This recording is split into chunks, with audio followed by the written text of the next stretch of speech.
Hello, everybody. Welcome. From whatever country you're in, whatever time zone you're in, very glad you could join us today. Just a quick note that this panel will be published. There'll be live captioning available, so if you need that, you can find it on the link to the panel.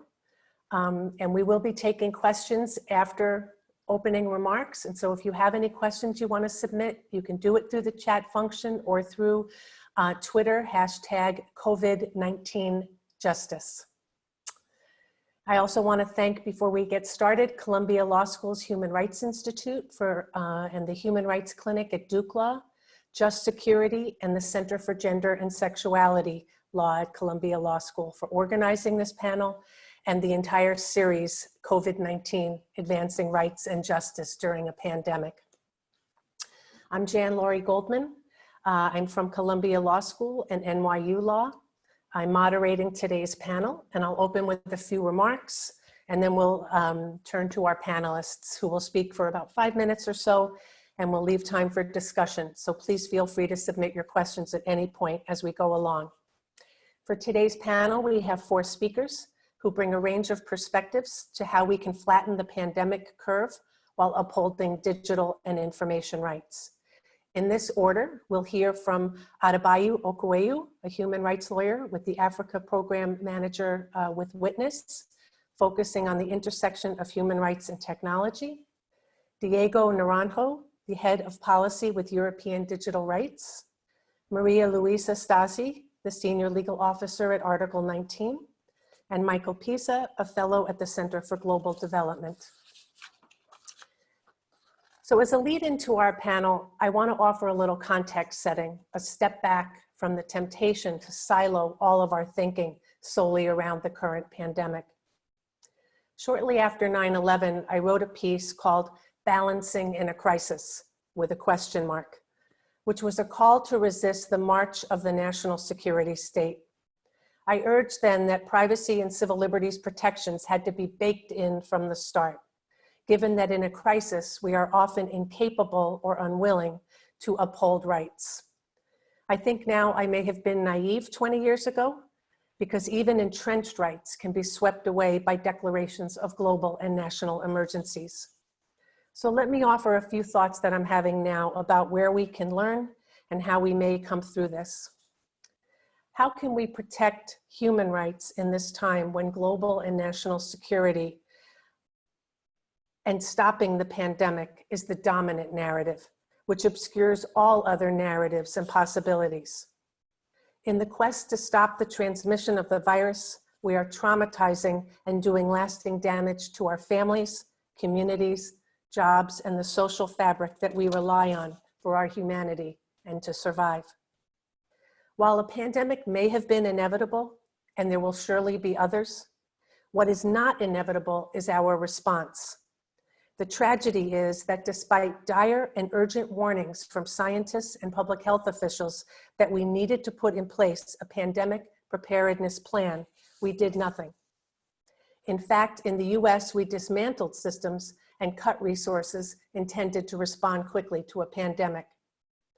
So what could have been a mere public health emergency, dangerous but manageable, has now resulted in the near collapse of most of our social, political, and economic structures. Even the US election is at risk, ironically one of the most consequential levers people can pull to turn this ship around. I have a pile of government and WHO reports on my desk from the past few years, warning of a global pandemic and outlining steps we needed to take to prepare. Stockpiling protective gear, preparing testing for a large segment of the population, ensuring coordination between federal and state governments to share resources and guidance, and achieving greater equity for marginalized populations. The reports were ignored, our government sputtered and lied, and people are dying. We do not have enough tests, so we can tell people they have to stay home and only come to the hospital if they can't breathe. Because we are not doing wide-scale testing and collecting data, we're losing the opportunity to do the surveillance, contact tracing, and epidemiological research on COVID necessary to guide our response. Our data is full of holes. And because of persistent structural racism and inequity in the United States, Black people are dying at much higher rates than whites. Poor people are unable to quarantine themselves and are either being forced to work in unsafe conditions or are out of work completely and unable to pay rent or buy food. Our current handling of the pandemic is causing avoidable collateral damage. People dying alone in prisons and nursing homes and hospitals, people out of work or forced to work, rituals of loss and celebration made impossible, our physical connections to each other severed. So how may we emerge from this? The failure and collapse of our current systems offers a crack or a chasm where the light can get in, where we can disrupt efforts to build as usual. We can tear up the script and demand the creation of a society where government is held accountable to its duty to protect people. That is what public health demands. And yes, surveillance is at the core of public health, but it is essential we bear in mind that public health surveillance is distinct and must be kept distinct from law enforcement and national security surveillance. It is the conflation of these purposes that put us at great risk of undermining public health by making people lose trust and confidence in the very systems designed to protect them. For our most vulnerable people, our first responsibility should be to take care of them because they do not have the means or the freedom to do it themselves. It is not true that the virus knows no borders. It does show some respect for borders of privilege. As Masha Gessen wrote recently in the New Yorker, quote, "The measures we are taking to save ourselves from a global pandemic are changing us in fundamental, possibly irreparable ways. Whether we change for the better and the worse, as opposed to the solely catastrophic, will depend on how mindful we remain of the damage we're doing as we attempt to save ourselves from the pandemic," close quote. So let me telescope in now to our panel. As the New York Times said presciently in an editorial yesterday, protecting privacy is critical at this juncture, as so many of us are dependent on digital tools to continue working and staying connected as we sit alone in our homes. We shouldn't have to sacrifice our privacy to use these tools. So let me turn to Adebayo to get us started, and then we'll go to the other panelists as well. Thank you. Thank you, Janlori. Hi, everybody. My name is Adebayo. I work with Witness. And Witness is an organization that supports activists and community members to use video and technology in the defense of human rights. And in this era of the COVID-19 pandemic, it's become more apparent the value that video brings to the table. But at the same time, the greater risks that community members or activists or journalists themselves are faced with as they try to document the instances that are going on around them. Part of what we believe at Witness is that people have a right to record, and this is entrenched under the guaranteed rights to freedom of expression. And the UN has at different times also confirmed and recognized the right to record, which essentially means that individuals can go out and record law enforcement agents in the course of their duty. In addition to that, we believe that when people record this kinds of atrocities or violations that they may be witnesses to, they should be able to share those kinds of videos or images. But because of the instances that we're beginning to witness, particularly in countries around Africa, we're seeing how that right is being impeded and trampled upon.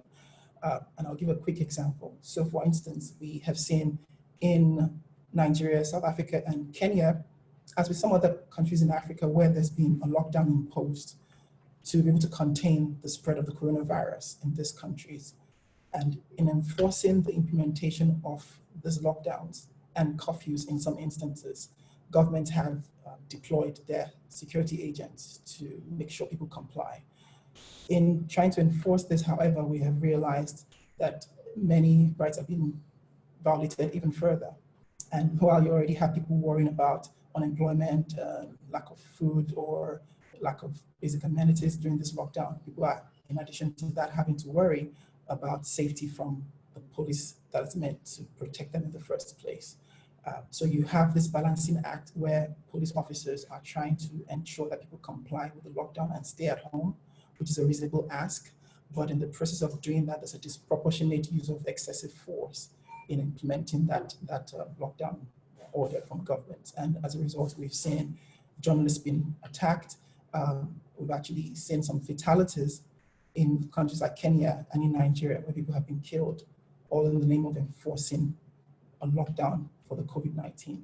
And we've only been able to realize some of these instances because, or come to the knowledge of these instances because people have exercised their rights to record. So we have video evidence of police brutality in these countries being shown across Africa, and at the risk of those who are documenting it, as a matter of fact, because yet again, while they're documenting some of these atrocities, we see the state agents meting out force against those who have bravely tried to record it.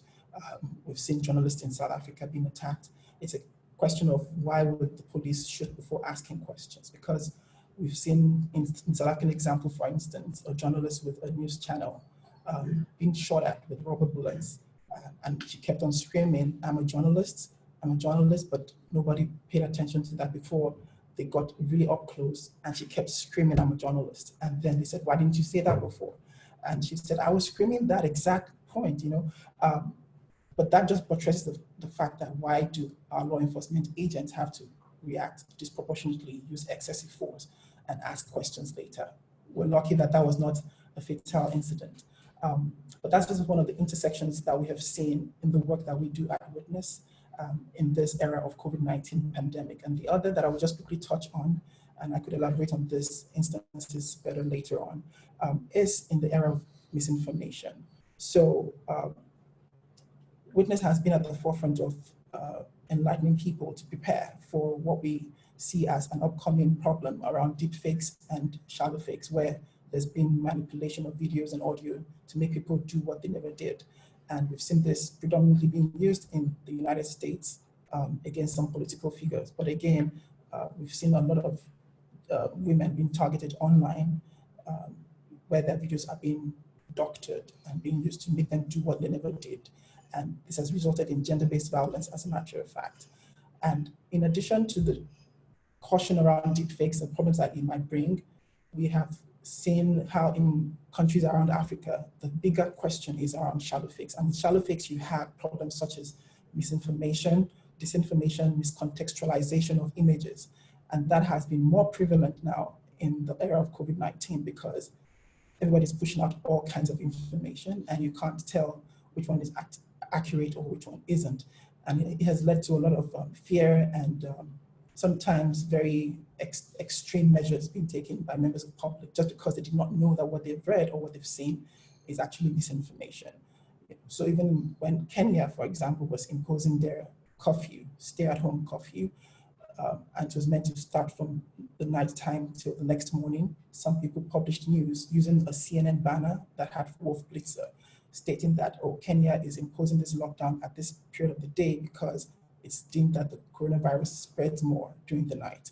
And as a result of this, we're beginning to see some governments beginning to re-emerge the conversations around control of social media in a bid to contain fake news and spread of misinformation.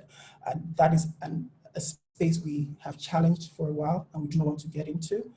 Because when you start having governments controlling what people can say on social media, it becomes a tricky terrain. So those are some of the things I could go into in more detail, but because this is just a 5 minutes initial statement about these issues, I will let my other colleagues talk about this and I could come back to these issues later. Thank you. Those are very provocative issues. Diego.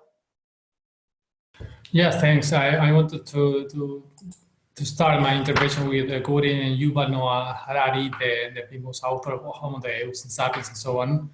He was writing in the Financial Times, and he was saying that temporary measures have a nasty habit of outlasting emergencies, especially as there is always a new emergency lurking on the horizon. He also added that when people trust public authorities to tell them facts about how to take care of themselves, citizens do actually the right thing without having a big brother watching over their shoulders. And that's basically our point. We saw a lot of quick reactions when the COVID-19 crisis started here in Europe. And for some reason, there was a quick push to let's have this magical technological solution, which is surveilling everyone for some reason. And we believe that that's probably not the best way to go if we want to respect fundamental rights and save ourselves from this crisis. We of course acknowledge that there are some ways in which technology can be useful, some data collection from citizens that can be valuable to prevent the spread of the COVID-19 virus. But of course, this response, this technological response need to be fundamental rights based and have at the core necessity and proportionality. I was listening to some experts this morning, and they were asking in another panel, well, should we do we need to balance efficiency with the privacy? And well, last time I checked, efficiency is not a human right. Privacy is a human right, and not efficiency. So I think we need to put things in perspective and listen to the experts. When I have one of the pinned tabs on my browser, always the World Health Organization with the latest news on the virus, and they keep saying the same thing. You need to wash your hands. You need to respect social distancing. You need to stay at home. And they have not said, at least up to a few minutes ago, please implement mass surveillance on our society. I don't think that's one of the things we need to listen to them. So if we need to use any technology, and then we would need to see if that is necessary for the aims we want to achieve, and then we will need to protect the data for now and for the future. We need to these tools to be open source, free software, so we can inspect them and know what they really do, and limit the purpose of the data for the duration of the crisis only. We cannot implement some exceptional measures, and now after the crisis is over, say, okay, just in case the next emergency, the next pandemic comes, let's keep using all of this data and tracking all of our citizens. That doesn't seem to be the right way to do things. And we have seen some more concerning, more optimistic developments regarding which technologies can be used.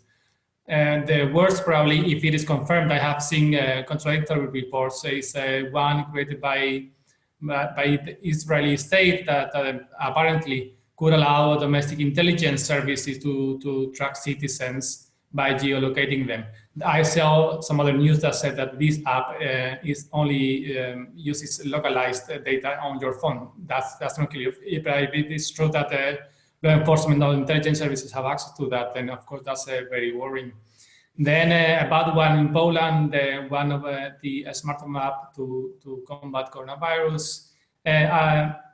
In fact, pushes people, officials can ask individuals to upload selfies of themselves so they can, authorities can know where they are exactly located at any given time. And that's a mandatory use for everyone infected or in quarantine. In Spain, they have gone in this different direction, where basically you have an app that you can, if you have any symptoms, you can check one by one.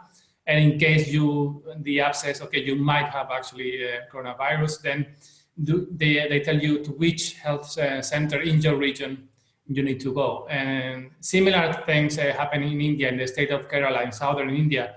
There's an app that gives you information about community kitchens for migrant workers, gives you information about home delivery of groceries, of food. And so those are good ideas. And now in Europe, there's a potential way to combat coronavirus with technology by using Bluetooth technology instead of GPS. So if you pass by someone that has tested positive on coronavirus, then you will receive some notification. Everything is stored on your mobile device, and this data will not be transferred even to health authorities unless you want them to do that. And I have a few other points, but I know I'm already above 5 minutes, so I leave it for the next round.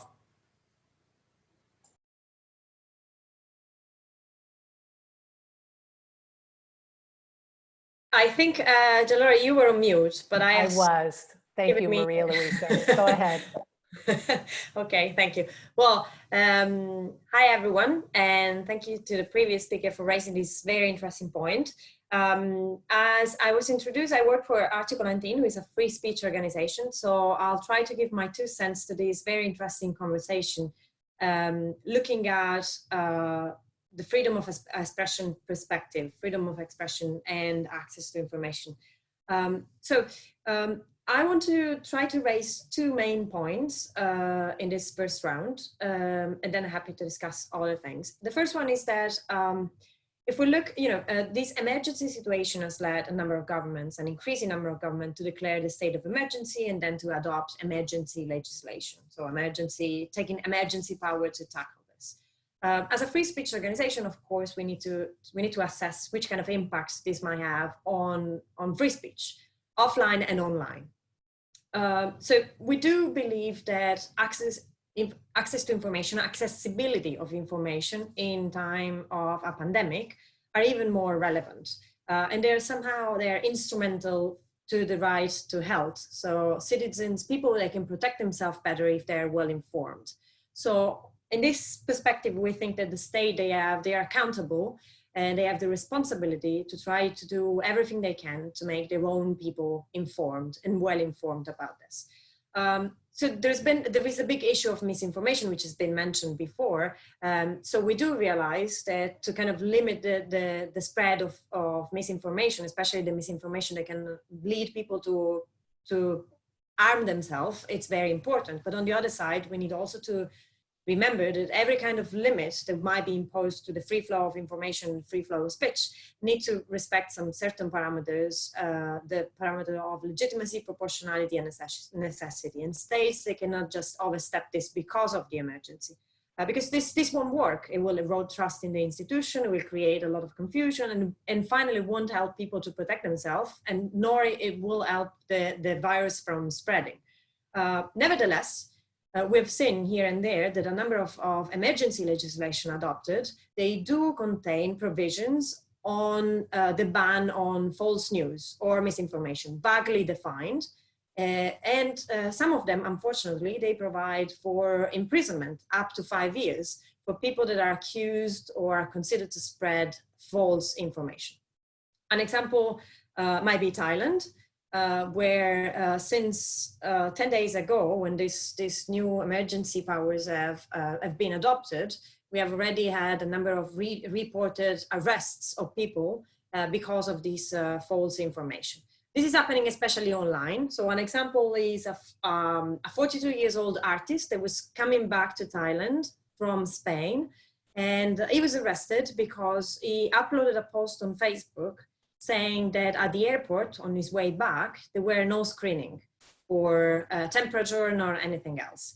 He was accused of false information, and he now runs the risk of 5 years, up to 5 years imprisonment. So this is the kind of false information that are being tracked and fighted by some governments.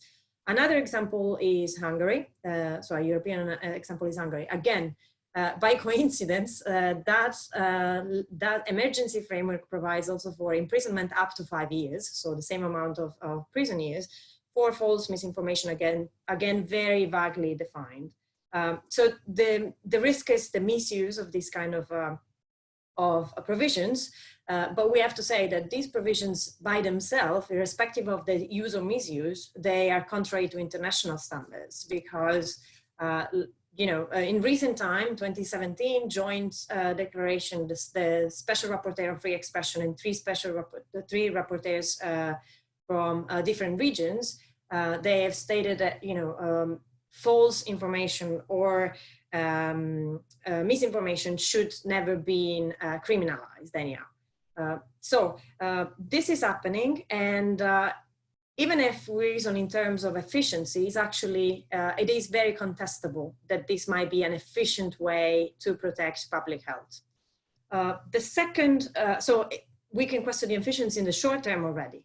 Not to say that in the long term, this of course will undermine democratic dynamics within the population if we stop, if the government is able to censor which kind of information goes around. The second point I wanted to raise is about the platforms this time. Platforms are kind of reacting to the crisis by using increasingly more their artificial intelligence systems, so algorithms, to moderate the content. This is done for a number of reasons. One of the reasons is because people are in lockdown, so the majority of vendors, they usually do content moderation for the companies. They're not able to go to the offices, so they're not able to do this. A number of people, they are down with the virus and with the symptoms. So the workforce is diminishing, and this is a fact. So because of this, the big platforms especially are using and relying more and more on the algorithms to moderate content. Now, algorithms for content moderation, as we know, they have a number of limits. Which are all the more stretched when we talk about borderline content. So the risk here, and it has been admitted by the platforms themselves, is that we see a lot of over removal of content. So posts that they have no contentious content, or they won't create any problem, but they should be allowed under free speech parameters, international standards, they are actually removed because the algorithm falsely recognized them as fake news, false information or harmful information. There is also another layer, which is that these platforms, they're kind of broadening their definition of harm in order to broaden the kind of content they can take down. This has happened with Facebook and then, Twitter, and then the others they have followed. So now what we have is basically the kind of a content, they can remove content that create harms, and harms is identified as anything that goes against the official advice of authoritative institution for global and local public health information. Now, this definitely increases the power of the platforms to control speech online. It does so to a certain extent, to an extent that includes also, in these specific times, political figures. For example, back in September, October, because of a number of important elections around the world, those platforms were discussing whether they had to fact check what was posted by politicians. They have taken different approaches, the different platforms, and some of them, they have argued they didn't want to fact check, because even if it was a fake news, it was part of the public discourse. So people, there was a public value to let people know that a politician said something. Now, the point is that what a politician can say or post can actually create harm to people, physical harm. If it's, for example, suggesting a homemade cure to the virus that doesn't work, right? So a number of these platforms, they have changed or the approach, and they have said that they're going to remove this. And this has happened a couple of days ago, as we know, with Bolsonaro tweets and posts on Facebook about the hydrochloroquine. I'm not sure if my pronunciation is good, but anyhow, the point is that Trump tweeted something pretty similar a couple of weeks ago. So the idea is who draws the line, where we need to draw the line, and based on which parameters. Now, again, the answer is the platforms with their algorithms. And increasingly so, well, we still have, or we could have, the possibility to appeal the removal and try to demonstrate that the content has the right to be up. But these appeals, again, they need human workforce. So the platforms, they have already denounced that possibly appeals will take longer than usual because of the lack of certain workforce. So we are in a situation that is very specific, that is very complicated to manage from the platforms, but the solution they seem to have adopted is to rely more on automated system and to favor overreaction to censorship or removal, because they think that the trade-off between public health supposedly and free speech is this one. As a society, I think we have all the right to question this approach. And especially we need to question this and make sure that a short-term reaction is not going to be normalized afterwards. Thank you very much. It would be interesting to see if we held our public officials accountable to the false information standard that's being built into many laws right now. Michael, Sure. close us out before we go to questions. Thanks, Janlori, and thanks for all the organizers for having me. So just a bit of context and background before I turn the issues. I recently launched a project for the Center for Global Development where I work with support from the Hewlett Foundation. It was motivated by the fact that the development community has invested a lot of resources and energy helping governments, mostly lower income and lower middle income countries, improve the collection of data and implement digital services like digital ID and mobile money that leave behind a digital footprint. But it's done much less working with these countries and governments to manage the data and the risks that these systems produce. And the secondary goal of the project was to bridge the divide between the responsible data use community and what I call the more and better data use community, which includes those at the MDBs, the multilateral development banks, the United Nations, and a number of nonprofits working with governments to improve data collection and support evidence-based policymaking around the sustainable development goals. So the goal is to bring together experts from both communities and try to work towards a shared understanding of how societies can best balance the good that comes from having better information with the need to protect individual rights. And I think the pandemic and the policy response puts those questions in very stark terms. So I'm going to make brief remarks focusing on the debates around contact tracing, and in doing so, try to push back on what I think is some of the conventional wisdom. And I should qualify all of these remarks by noting I'm neither a public health expert nor a legal expert, just a humble public policy researcher trying to draw some strands together.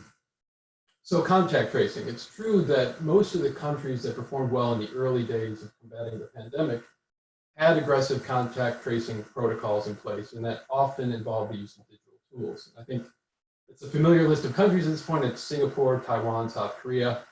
But the obvious point is that, of course, correlation doesn't necessarily equal causation. It's worth emphasizing that these are generally wealthy economies. These are wealthy economies, and they have strong healthcare systems. And they also learned many lessons through dealing with SARS, and in the case of South Korea, MERS. It's also worth noting that contact tracing is just one part of their policy response. And even though digital tools were used as a complement to contact tracing, they were used to varying degrees. And there was also a lot of hands-on detective work. So even after the crisis subsides, I think it's going to be difficult to determine how effective these tools really are. And doing so on the fly in the midst of a crisis is even more difficult. And so this lack of evidence makes it really challenging to establish which, if any, digital measures are necessary to fight coronavirus and what types of applications are proportionate to the threat that the virus poses. It's also true that these measures can be quite invasive.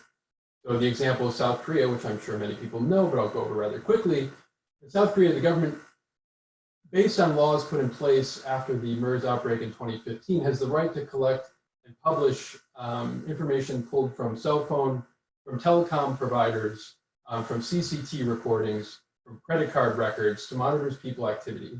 And then when someone tests positive for coronavirus, local governments send out an alert that includes information about the person's gender, age, and the names of the shops and restaurants that they visited before they were tested. So it's that's quite invasive, and I don't think most countries would be as comfortable as South Koreans appear to be, given the few surveys that have been done on the issue, with that type of practice. I think the broader point is that we're kind of in the midst of the fog of war right now, and it's very difficult to determine what measures are necessary and proportionate. And given that, I think one of the questions I'd be interested in having the group consider is what are the appropriate parameters for experimentation in this period, and what is the right framework for policymakers to have in place to make decisions about that. So switching to the specific issue of contact tracing apps, which Diego raised, there's obviously a lot of interest in their potential right now, and I think a number of prominent epidemiologists have endorsed an app-based approach as the best way to scale contact tracing efforts, and they're arguing that this will be needed to contain the outbreak. That said, I don't think it's correct to characterize the public health community's stance on this issue as one of having a cheap consensus. And just an example, former FDA Commissioner Scott Gottlieb, who's been in the news quite a bit lately, and co-authors argued earlier this week that, here I'm quoting, cell phone-based apps recording proximity events between individuals are unlikely to have adequate discriminating ability or adoption to achieve public health utility while introducing serious privacy, security, and logistical concerns, end quote. Given how much is being written on these apps, how quickly these apps are being developed, I'm not going to try to summarize the work in this space, but I thought it might be useful to point to two resources which I have found very helpful. The first is a paper from the Harvard Safra Center on Ethics called Outpacing the Virus, Digital Responses to Containing the Spread of COVID-19. And that paper compares different approaches, including both GPS and Bluetooth-enabled models, and centralized approaches and more decentralized approaches.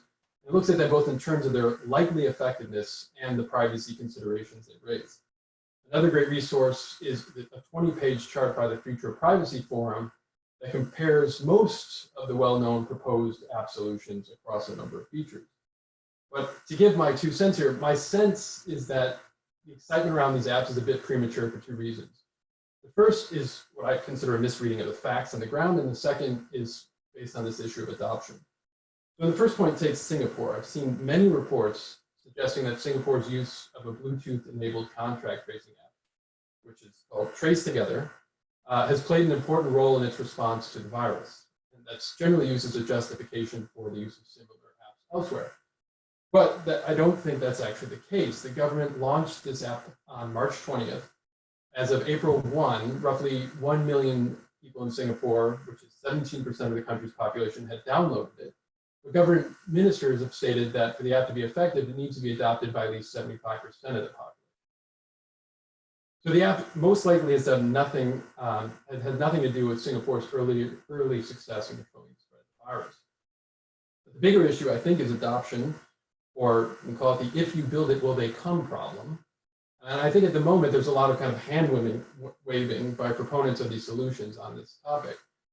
So the authors of the Harvard Safra Ethics paper, they did kind of endorse a Bluetooth-enabled approach for contract tracing, but noted that to be optimal, it would require the use by more than 70% of the population. And then they didn't offer any strategy for kind of achieving this 70% goal with a voluntary program like the one they're endorsing. I'd argue that in a world in which you have large groups of people who are skeptical of government authority, large groups who are wary of sacrificing their privacy, and then large groups, in the United States it seems like these days, who are skeptical of science, the Venn diagram overlap of people that would be willing to download and use this app will actually be very small in the absence of rather significant carrots or sticks. And then that raises the question of whether you make the approach mandatory, whether that's even feasible, and I'm not endorsing that, but it does raise that question. Or if not, what are the positive incentives? What are the kind of the behavioral economic nudges we're going to build in to use the app? So to close, I think efforts to establish these kind of what have been called digital participatory contract tracing models are noble, but I have doubts about their efficacy until we figure out the incentive issue. And I do think a more likely outcome is that we'll see more governments seeking to put in place powers like those used in South Korea that allow them to access more information about their citizens' digital footprint during a crisis.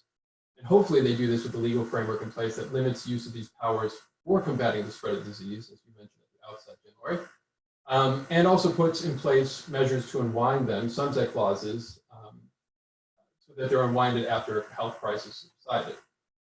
I think ultimately the work being done around legal frameworks will prove to be more important than the work being done around developing voluntary tracing apps, which is probably a very safe way for me to end a talk being organized by law school. Thank you, Michael.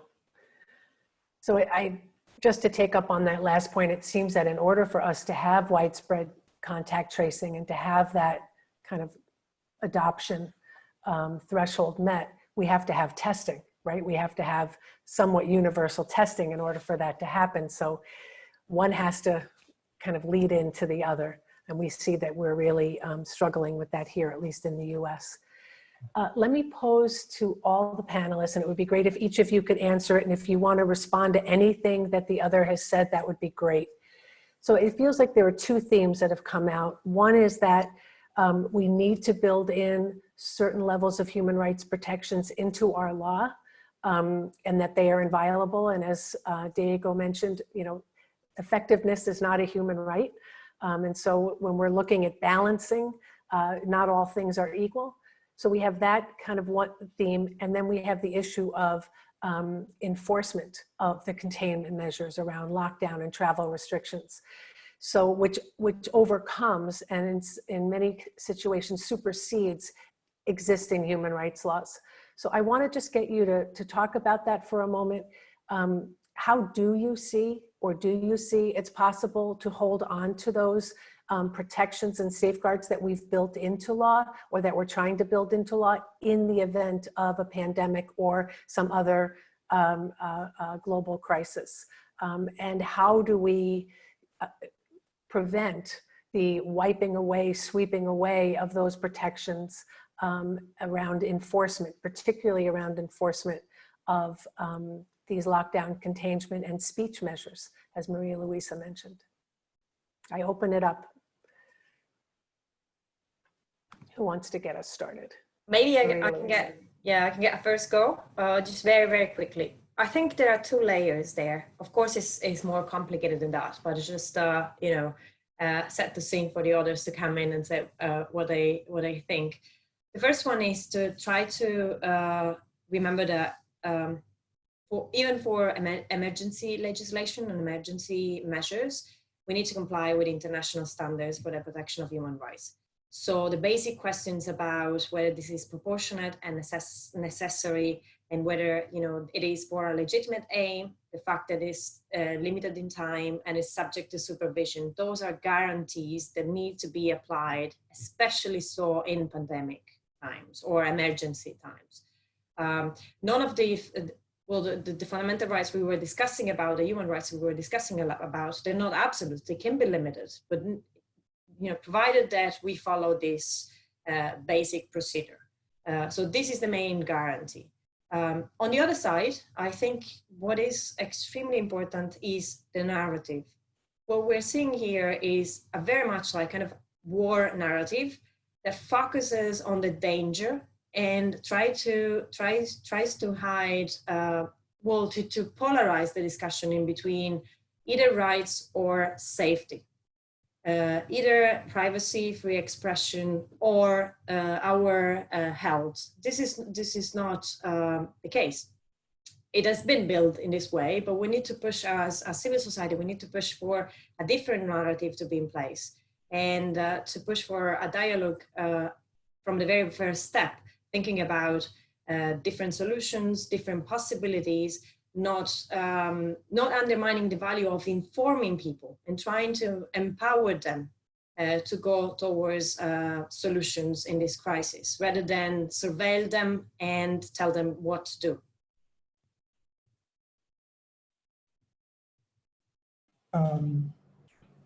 If I was just to jump in on that, so I was going to say that even in the context of an emergency, like we have with the COVID-19 pandemic, there are still certain rights that are non-derogable. And with the work that we are doing with empowering people to use video as evidence, we're beginning to emphasize the fact that even with the COVID-19 pandemic, based on Article 4, Sub 2 of the ICCPR, you cannot derogate from the rights to life or the right to human dignity. So all the excessive force being used, the police brutality that we're seeing being meted out against people who are flouting the rules is unnecessary and is disproportionate, and it's a violation of human rights, basically. And I mean, at Witness, when we responded to this issue recently, the cases we're seeing across Africa especially, and we put out a blog about it and highlighted some of the issues that we're seeing and the response that should be given by governments. I also did a video about it. We saw some members of the public saying, oh, so what else do you want them to do? What else do you want the police to do? Would they not rather beat these people than risk the contamination that they have imposed the lockdown to contain? But that is not the right approach. You can't be beating up people, brutalizing them, in some instances killing them in the name of trying to enforce a lockdown. And in many of these countries, they have actually, through their emergency powers, also indicated the punishment based on the law that, okay, in some cases you need to pay a fine, or you will be put in jail for maybe a month. In Nigeria, it's for a month. In South Africa, it's I think for 2 months, and there are also fines that are applied in these instances. And we've actually seen that being imposed in the case of Nigeria, especially, where some people have been taken to court and have been made to pay a fine. The question of whether that is appropriate and adequate or is over the board is to be discussed later, but the point here is, even in implementing certain lockdown procedures, human rights still must be respected. There are those that are non-derogable, like the right to life and the right to human dignity. And so we believe it's really unacceptable that governments will use the cover of enforcement of COVID-19 lockdown measures as another reason to further violate the rights of the people that we're meant to actually protect in the first place. Thank you. Michael. Sure. Maybe weighing in, pointing in a different direction, I'm going to quote Vivek Krishnamurthy at the Carr Center, who I read yesterday. And he was kind of asked a similar question, and his answer, again, quoting him, the international human rights framework recognizes the primacy of right to life above all others, and the enjoyment of many other rights, from privacy to free expression to free movement, can be limited to protect against threats to life, such as those originating from a deadly contagious disease. Now, I'm sure that's debatable, but I do think it points in the direction of accepting that there will be trade-offs to be made. I understand the desire, I hold the desire to move towards a balanced approach, but one of the things I noticed in the literature, particularly coming from the legal community on these issues, is that it's all about finding the responses that are necessary proportionate. And that makes total sense to me. The point I was trying to make specifically related to the contact tracing apps is there's a lot of uncertainty around what is necessary and proportionate in the midst of a crisis. And I think thinking through how do you rise above that uncertainty, or how do you have a framework for dealing with that uncertainty is very important.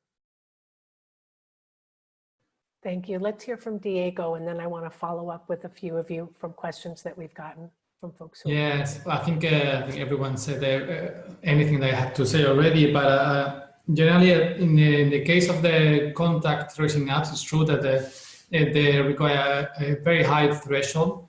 But the other option that is being considered in Europe, and that seems to be the desired one by most member states, is to use geolocation data from telecommunications company, which is even more invasive. And they want to, of course, to use that for the future. So I think when you were asking us how to prevent this, well, we have to do the same that we were doing. We have to speak out. We working more even harder than before the crisis. We thought we would have all this time to do research, to read a lot of papers and stuff. Nothing of that. I'm busy. I see Maria Luisa also laughing. I guess it's the same for her and everyone else. And basically, we need to be quick as they are doing in promoting things that we don't like.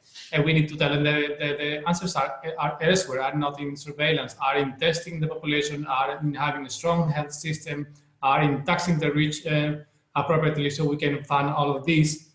And finally, well, if there's any technology that we need to use, then find that one which is efficient.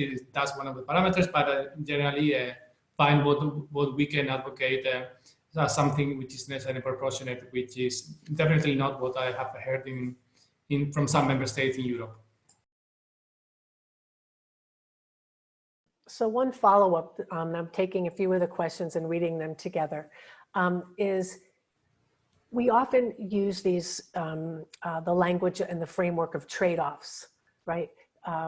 Protecting public health or protecting privacy, doing adequate and widespread surveillance and respecting individual liberty and autonomy, allowing people to move freely, tracking their movements, right?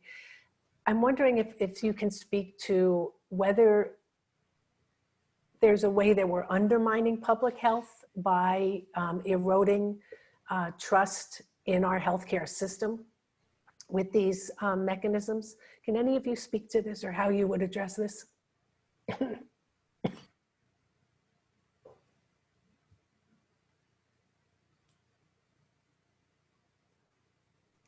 Well, I can try to. I don't have an answer, but I have a couple of questions on on this. I think it's not, well, it would be very, very difficult for civil society organization to be able to suggest the right solution to this huge problem, right? What we can do is, again, to work on the process and say that we have the right to pretend that a number of possible solutions will be analyzed and discussed before we go for one that has a huge impact on a number of human rights.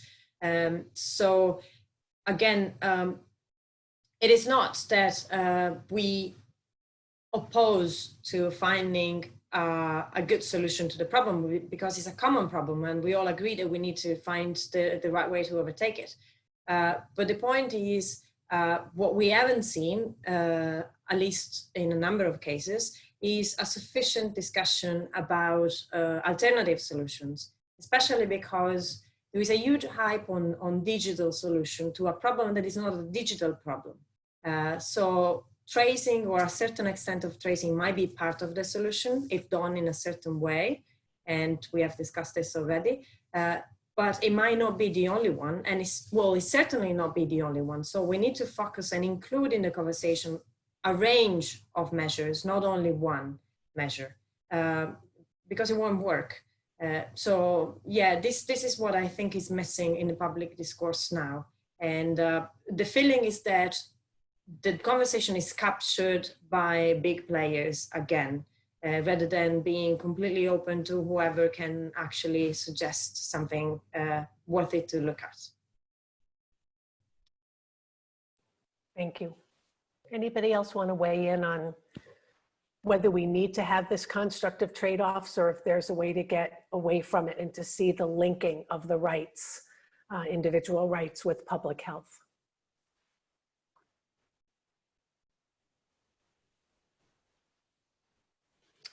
So let me ask another question, and this comes from one of our attendees. Given that strong measures are needed to both enforce and put in place contact tracing and to limit movement and to contain people during lockdowns, what would you suggest, excuse me, would be appropriate enforcement measures in those circumstances? I know we have a critique, but what would you propose would be adequate and fair human rights protective enforcement measures? And I think each of you, it would be great to hear from each of you on this. I'll take a first stab at that, if that's okay.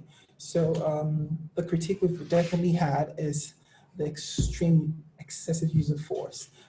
I would actually ask the viewers to go check some of the videos that have come out from parts of Africa, from Kenya, South Africa, and Nigeria, and how the law enforcement agents have started to impose the lockdown measures during this time, and how extreme it has been. And again, we have heard the arguments about how these individuals who are flouting the law should know better in the first place, because it's the interest of protecting public health. However, I believe strongly that there are many other ways in just enforcing those lockdown measures that do not include violating the lives of people. I mean, people have genuinely been killed in some of these countries in the name of enforcing the lockdown. That is absolutely not acceptable. You know, we're fighting against the COVID pandemic because it's taking the lives of people, but then in trying to enforce a lockdown, we also kill people in that process. And there are many examples we could draw from where there's effective policing, there's dignified kind of policing. You could, if people resist, then go ahead and arrest them and prosecute them based on the law, but not resort to excessive use of force that sometimes takes the lives of people or cripples them in the process. There definitely can be a balance. We are not saying people should not stay at home. Definitely they should respect the law. But when law enforcement agents are also implementing and enforcing those laws, it should be with dignity to the individuals. Thank you. Diego, do you want to add to that? Yeah, I was going to basically say the same. I saw in Spain the approach that I've seen, although there's a lot of abuse by law enforcement agents as well over there, generally, what they have done more relatively successfully is to put more police on the street and try to tell people to obey the law and find them if they are not doing what they should be doing, which is stay at home, because especially in Spain, the system is quite restrictive. Here in Belgium, we can go out, apart from your groceries, you can go running, you can walk even in pairs, up to 2 people is fine. But in Spain, you cannot do anything unless apart from groceries and go to the doctor and few things like this. But the solution, as Adebayo was saying, having more police, which do proper policing, of course, with respect to fundamental rights and due process, that could be one of the solutions. And to be honest with you, if you just look at countries, if you look at countries like in Africa, some people have genuine reasons why they're flouting those rules. And some of them is just because they need to leave. And when I say leave, they do not have a means to survive any other way but by being on the streets. And government hasn't made adequate provision to ensure that they do not die also out of the lockdown that's being imposed. And not to justify the reason why they should be on the streets, but just to recognize the humanity that needs to be applied when approaching these issues. There are many variables. And if government has not done its own part sufficiently, it begs the question as to how much you can expect the citizens themselves to do in such circumstances. Yeah, if I can add very quickly 2 cents. I'm aware of a situation, for example, in Italy, where lockdown measures have been enforced to homeless. So homeless people have been fined because they violated lockdown measures. And this is, of course, unacceptable. So those measures, they need to be shaped in a way that they actually provide clarity and they address these specific cases. There's also been a lot of confusion about what was allowed and what was not allowed. And this definitely didn't help citizens to be able to kind of follow the rules. And the reaction was, the reaction of the state was, rather than focusing on providing more clarity, they were increasing the enforcement. As Diego said, they were also sending police, more police on the streets with checkpoints and so on and so forth. But the uncertainty remains. And this is, a basic principle, again, on the rule of law. If you want your citizens not to put in place a certain conduct, then you need to define that precisely. They need to know what is allowed and what is not. Great. Michael, do you want to chime in? Weigh in quickly on this issue of using digital tools to enforce quarantine. And I mentioned earlier that Scott Meeb and his co-authors were skeptical about the use of contact tracing, using digital tools for contact tracing, but they were also in favor of considering the use of digital tools for quarantine monitoring. And I don't have questions. I don't have answers. I have more questions.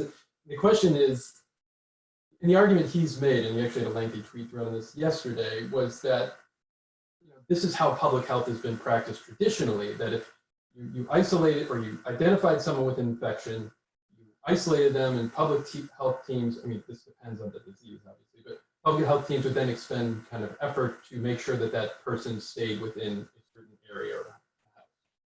And this, in the past, has been a very labor-intensive exercise. And the question he didn't pose, what I'm posing is, he was eager to do this by digital means, and the question I would pose is, what is doing this digitally rather than through on the ground footwork? What concerns does that raise? And I'm not saying this flippantly as if this shouldn't raise concerns. So I think if you do a lot of the same activities in a digital sphere versus a kind of a physical world, it does raise different concerns because of the way that data can be more easily shared and then triangulated from different sources to identify individuals. But I think that's a question that needs to be further explored. That's great. Yeah, I mean, I think, as you just said, Michael, and I think a number of you have said this also, in a lot of ways, we're pedaling very quickly to address the current situation. And we have not, as civil liberties and human rights activists, in some ways, we haven't done our own work to prepare, right? As I said at the beginning, we have seen that our public officials, whose job it is to protect us and to prepare for pandemics, we also have been aware of those calls and have not done what we needed to do in some ways. And so we're scrambling to catch up. But this conversation is hugely helpful. And I think it does raise a lot of questions, but I think those questions are important to help us frame where we're going to go from here. I know we're out of time, but I hope that folks will follow up with questions. This will be publicly available, and I hope we'll continue this conversation going forward. So thank you so much. Thank you. Take care, everybody. Be safe. Thank you. Have a great day. Thanks so much. Bye. Bye-bye. Thank you. Thank you.